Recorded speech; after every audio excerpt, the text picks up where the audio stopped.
Heroes.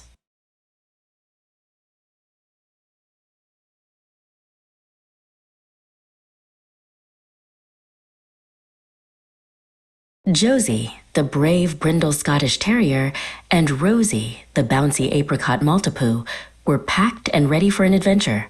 Their friend Bubba, a colorful eclectus parrot, perched excitedly on her travel cage. They were off to visit their cousin Georgie and Auntie Di. The journey was full of chirps and barks, until finally they arrived at Auntie Di's cozy house. Georgie, a fluffy white Maltese terrier, bounded out to greet them with excited yips. Auntie Di, with a warm smile, welcomed them all inside. The backyard was a wonderland. Tall gum trees swayed, and colorful flowers bloomed. Josie sniffed every interesting scent. Rosie chased butterflies, and Bubba flew from branch to branch, squawking with delight. Georgie showed them all the best spots.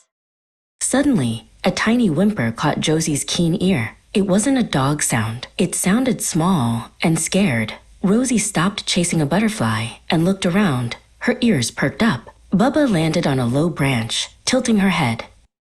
They followed the sound to a patch of ferns.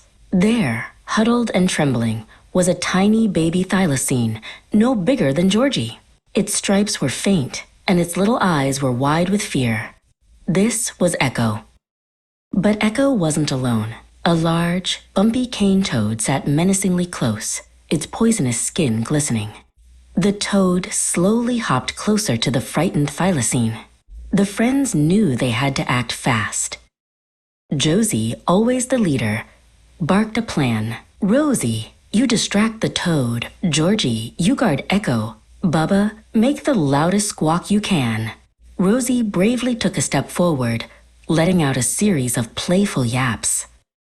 Georgie, despite his small size, stood protectively in front of Echo, growling softly. Bubba flew to the highest branch and let out an ear-splitting squawk that echoed through the trees. The cane toad, startled, looked around confused. The combined noise and Rosie's persistent yapping were too much for the grumpy toad. With a final, annoyed croak, it hopped away into the bushes, disappearing from sight. Echo let out a tiny sigh of relief. Just then, Auntie Di, hearing the commotion, came out to investigate. She saw the brave pets and the little thylacine. Gently, she scooped up Echo, promising to take her to a wildlife carer. "You're all heroes," she praised. The friends watched as Auntie Di carefully placed Echo into a soft basket. They felt proud and happy that they had helped. It had been an unexpected adventure, but a very important one.